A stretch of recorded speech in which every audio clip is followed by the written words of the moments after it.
Can you believe that two entire preseason football games have happened and I have not sat here and given you my insight?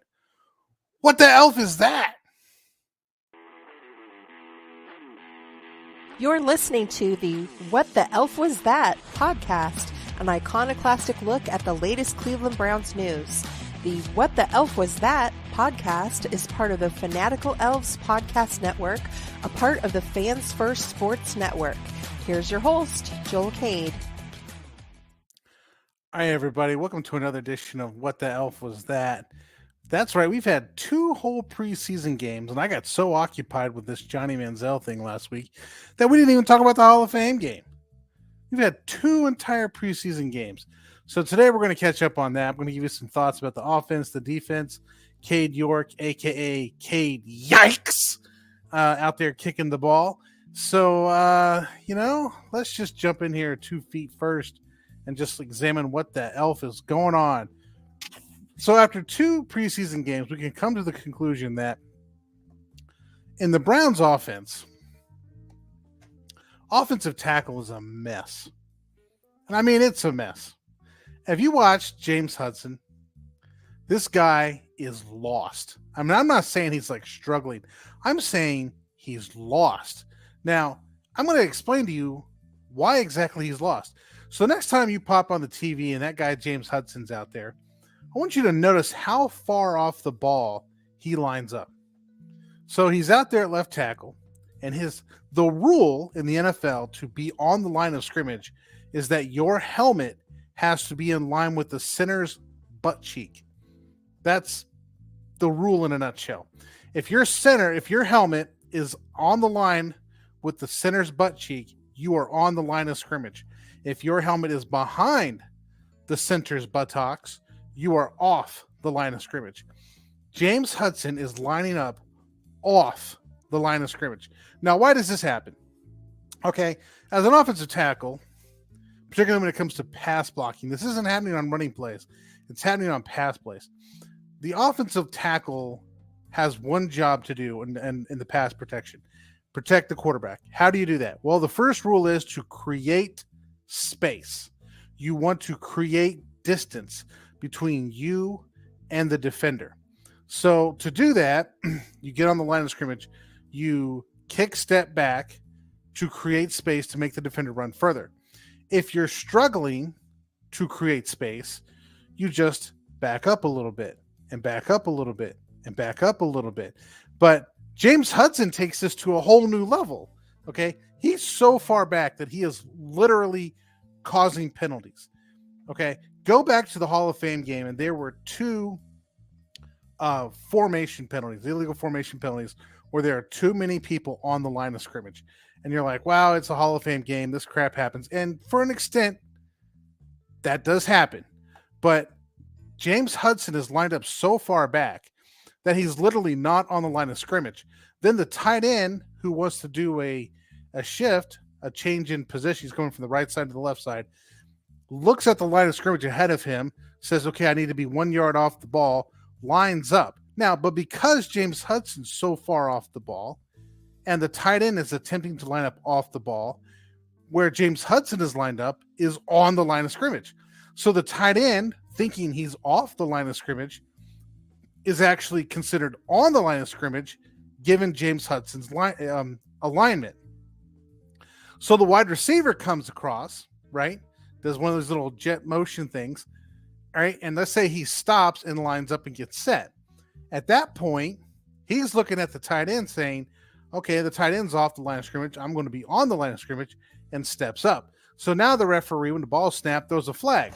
Well, why is the flag? Because Hudson's on the line, quote unquote, on the line of scrimmage, but in fact is off the line of scrimmage.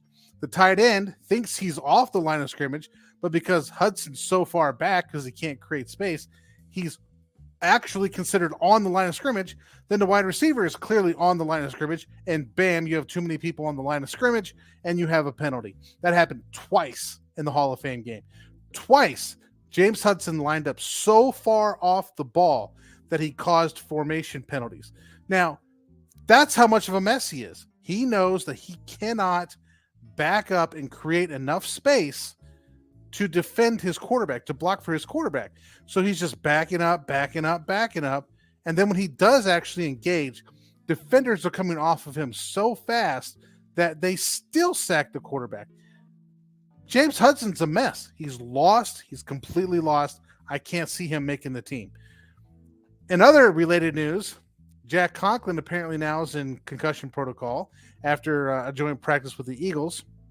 I don't want to talk about the Eagles yet because I'm hoping we'll have a special edition of this show where we talk about the Eagles pregame. That's in process.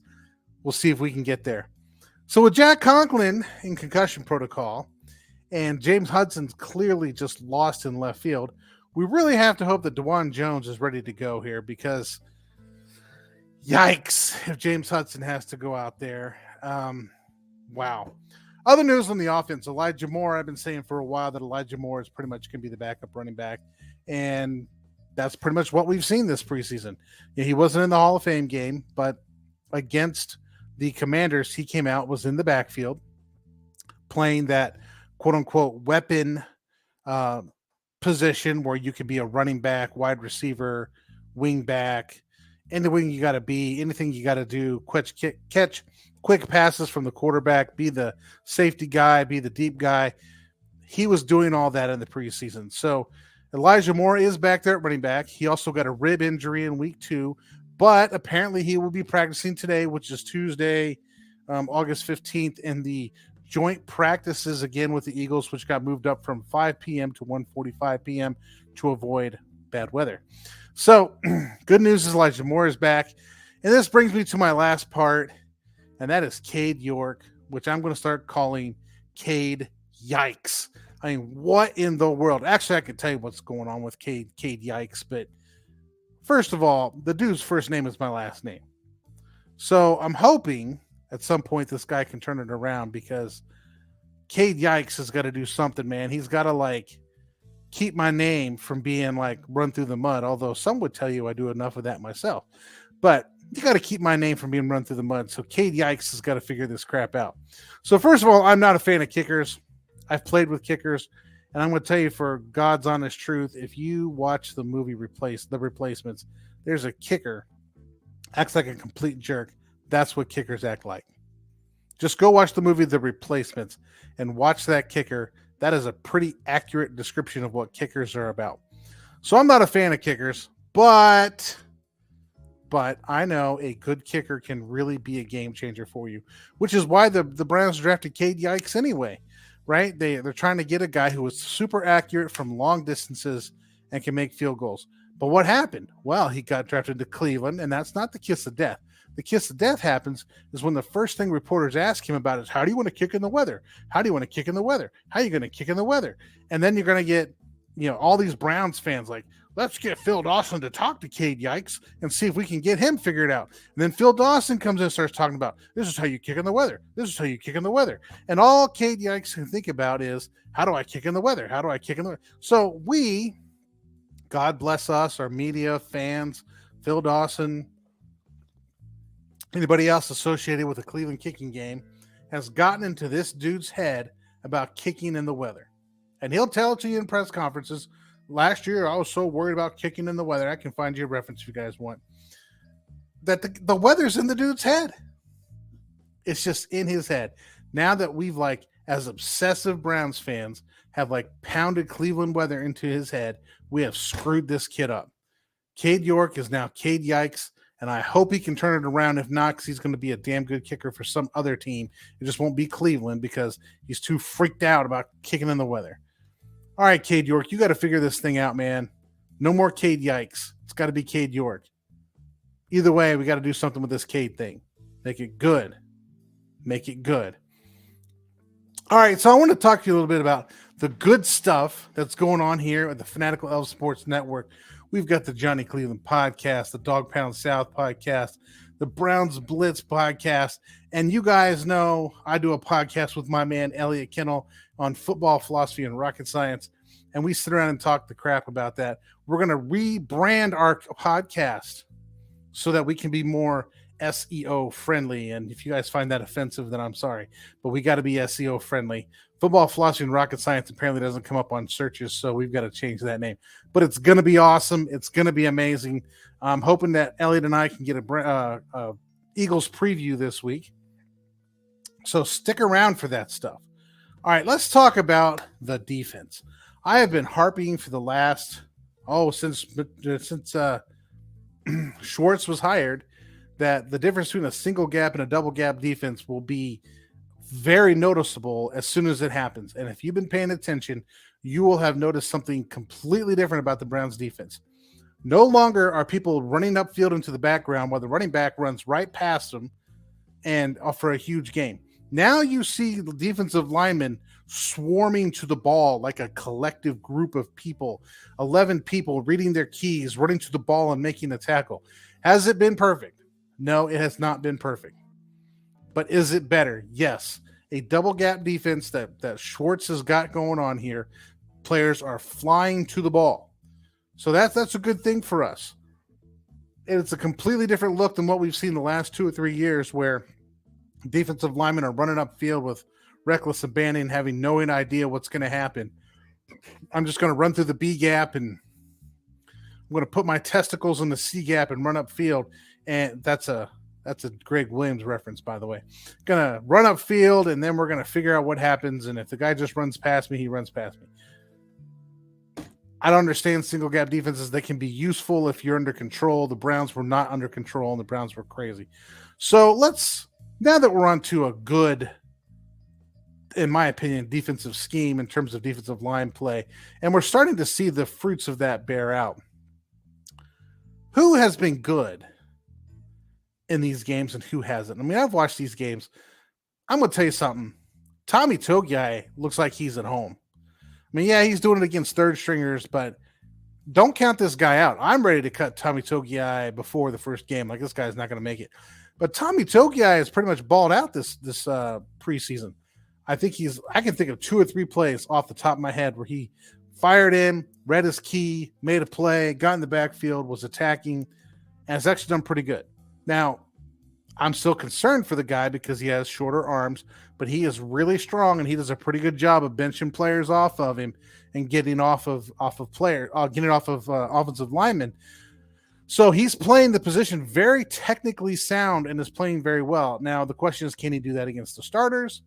At some point, you're going to have to throw him out there and do it because he has proven he can do it against the backups.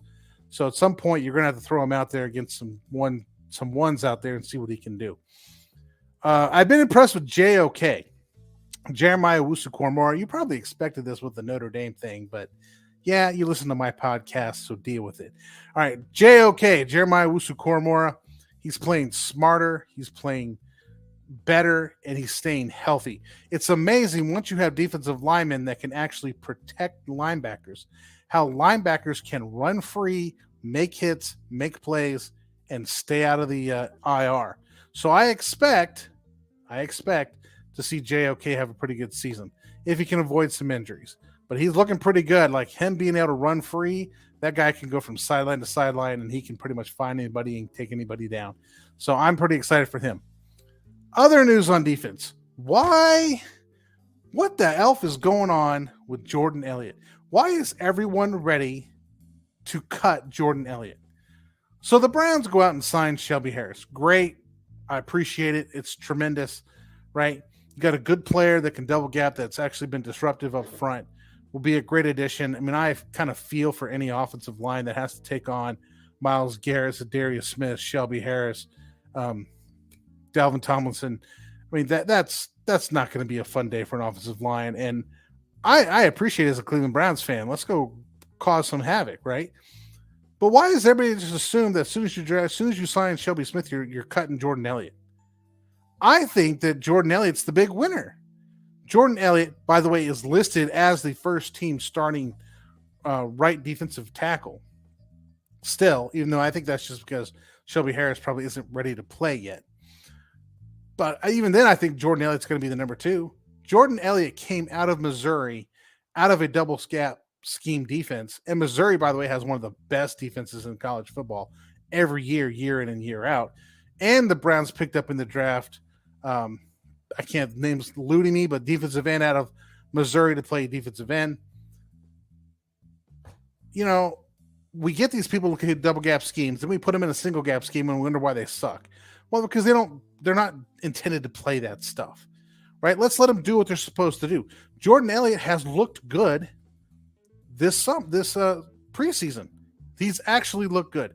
On the other hand, the defensive backs still seem to be confused as crap, and people are running around wide open. There's a shot of the last game of Schwartz walking off the sideline, just clearly cussing at somebody in the booth over what's going on with these DBs because they're still giving up big plays. First team, second team, they're not bad, but they look confused. And so when you get confused, that's when gaps in coverage just happen. That's where you have free runners. But when they're on task, they look good.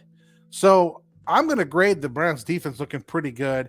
I'm going to give them a B so far. I'm giving the offense a B so far. It's a work in progress. We've only seen vanilla stuff, but I'm really, really happy with the state of the defense right now. It's exactly what I thought it was going to be, right up to Jordan Elliott as a starter. And somebody's going to have to take him out. And I know Tommy Togiai is trying, but Jordan Elliott's doing it against ones, and Togiai is doing it against threes. So I don't know. At this point, I do want to come back after the break, and we want to talk some Ravens. Some Ravens hate. Some pure Ravens hate coming out because I watched that Ravens preseason game, and oh, the hate is good. All right, people, hang on for after the break.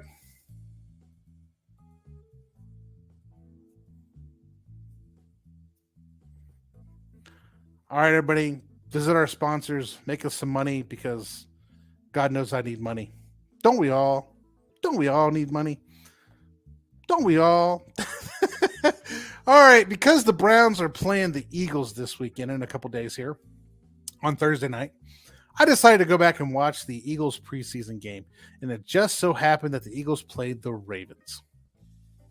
And it just so happened that I watched a Ravens team that looked lost.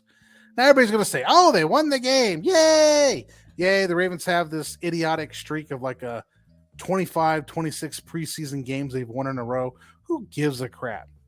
First of all, who cares? The Browns were 4-0 and then went 0-16. So who cares? Who cares what your preseason record is? Hooray for you. You get the preseason Hall of Fame trophy and the preseason. Oh, you can't take that away from John Kelly because John Kelly is the preseason Hall of Fame running back. But you're going to go out there and tell me the Ravens win preseason games and it's important. So I watched the Eagles game, and as a part of that, I just couldn't take my eyes off the train wreck that is the Ravens right now. Now, they had Josh Johnson, who's their backup quarterback out there, which, by the way, how does your Pro Bowl quarterback become the third quarterback on your team? Or the better question is, how does the third string quarterback on your team make the Pro Bowl? Now, tell me the Pro Bowl ain't a bunch of rigged crap. I'm talking about Tyler Huntley. I think is his name, Tyler Huntley. That garbage guy somehow made the Pro Bowl. Actually, I can't explain it, but it's idiotic. But come on, man. You got a Pro Bowl quarterback that's third string. So anyway, they got Josh Johnson out there. He's older than dirt. And they're running the Todd Monken, offense at this point. And the announcers are on there, and I'm watching the condensed game on NFL Plus. And the announcers are just gushing over Todd Monken. Todd Monken. By the way, these are the same people that Todd Monken was crap in Tampa Bay. Todd Monken was crap in Cleveland. He goes to the Georgia Bulldogs and runs his crap offense at Georgia and wins a national championship with another quarterback that was older than dirt. In fact, I think the Georgia quarterback was as old as Josh Johnson is right now. That's actually worth looking up. Now, the Ravens came out and played their offense, and I know it's a simplified form of the offense, but the Eagles just owned this team. Their running game was as simple as it could get. They ran zone left and zone right. Now you're saying, hey, it's the preseason. But just go back and watch Todd Monken's offense. That's what they do. They run outside zone left and outside zone right. And then they might run a play action left and throw a pass, or a play action zone right and throw a pass. So then you have to ask yourself, okay, they're running this crap offense, and now they're going to throw the ball. So they start throwing the ball downfield, which is what they do. And the Eagles are all over this crap. The Ravens can't even move the ball, right? They just can't. And the only reason they score a touchdown, they had 10 points at half. They were losing a half, and they only had 10 points. But how'd they get their 10 points? Zone left. The Eagles stuffed it. The running back popped it out, ran around the end, who lost his backside contain, runs the ball for like 60 yards. Then the next play, Josh Johnson throws a pass to Zay Flowers, who actually looked pretty good in the preseason game. Got a questionable holding call. Isn't that the theme of the Eagles' life right now? Questionable holding calls in the red zone. Puts the ball inside the 5. They throw a quick 5-yard out and get a touchdown, 7 points. The offense didn't get those points. The Eagles gave them those points by a failure to secure the backside of a run and a cheap holding call. Then their other points came from a 60-yard field goal from Justin Tucker. I mean, come on, Cade Yikes. Check that Justin Tucker crap out. We need you to kick like that. All right, now, man, you got me on freaking kickers again. So that's how they score their points. They look like garbage. Now, the defense looks pretty good. They look like they always do. They blitz, they confuse. They're running high-end, confusing blitzes in preseason, which is why they win all their preseason games. They're not out there like running vanilla stuff, trying to like get the basics down. They're out there trying to win a football game when everybody else is just trying to run generic stuff. We should tell you about their offense. They ran their offense to win the game, and they're running a completely banal, crappy offense, which is what Todd Monken runs, and it just got destroyed by the Eagles. All right, so either the Eagles defense is that good, which it could be, or the Ravens are not going to be a good offensive team. But they've betrayed the who they were. They had Lamar Jackson. They ran an offense that nobody else ran. Okay, and when you run an offense that nobody else runs, that means every team only sees you once every 4 years. The NFC only sees you once every 4 years, right? The AFC will see you once every 2 or 3 years, depending on where you are in the standings and all that. So it had the beauty of being the oddball offense that everybody had to spend a whole bunch of time working on. But now you've got this air raid thing from Todd Monken, right? That everybody in the league knows how to stop an outside zone. If you don't put something else in there besides an outside zone, you're screwed. Period. They've lost that we're the oddball team. Now they're doing what everybody else is doing. And not only that, people have seen the air raid offense and they know how to defend it. Plus, we all know, if you're watched the Johnny Manziel Untold, or if you paid attention to the Kyler Murray situation out there in Arizona, that you can play quarterback in that air raid offense and not study your playbook and be pretty much successful at it. Just ask Johnny Manziel in college and just ask Kyler Murray. So you can go out there, not study, not watch your film, and actually be successful with an air raid offense. So it can't be that complex. And hint, it's not that complex. So here comes the Ravens with their new oddball offense that is not real oddball, and now you're about to get exposed. And it started on week 1. But they won the game. And their little idiotic streak can continue because we're out here kicking 60-yard field goals in week 1 of the preseason because that's important. I wonder if Justin Tucker has the longest field goal in preseason. That would be a stupid stat to have. But here's the Ravens, right? I'm ready to say I told you so, but we do know that week 1 they got the week 1 warm-up game against the Houston Texans, who looked bad, as you would expect. If you go back and watch their preseason game, they didn't look good. Their quarterback didn't look good. He's a rookie. And you guys know who I'm talking about. So they're going to get a rookie week 1. They're going to confuse the crap out of him on defense, and that offense is going to limp along. It might generate some points because, well, Houston is bad, and have their warm-up week 1 victory, and they're going to look like they're the greatest things that ever come out. But then the league will catch up to them. I promise you, this is the year. All right, everybody.